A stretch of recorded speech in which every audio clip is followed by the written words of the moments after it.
తెలంగాణలో బలకంపేట ఎల్లమ్మ తల్లి ఉంది.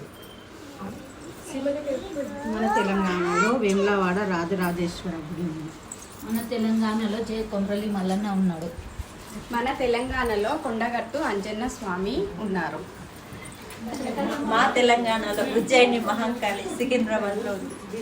మా తెలంగాణలో భువనగిరిలో వెంకటేశ్వర స్వామి స్వర్ణ దేవాలయం ఉంది. మా తెలంగాణలో స్వయంభు వెంకటేశ్వర స్వామి టెంపుల్ తుమ్కుంట గ్రామంలో మాది ఉంది. మా తెలంగాణలో ఏడుపాయల వనదుర్గాదేవి టెంపుల్ ఉన్నది. మన తెలంగాణలో వరంగల్ భద్రకాళి అమ్మవారి టెంపుల్ ఉంది. మన తెలంగాణలో వరంగల్లో సమ్మక్క సారక్క దేవతలు ఉన్నారు. మన తెలంగాణలో పెద్దమ్మ తల్లి బజార్ హిల్స్లో ఉంది. మన తెలంగాణలో శ్రీ లక్ష్మీ నరసింహస్వామి టెంపుల్ యాదాద్రిలో ఉంది. నా పుట్టినిల్లు కూడా అదే.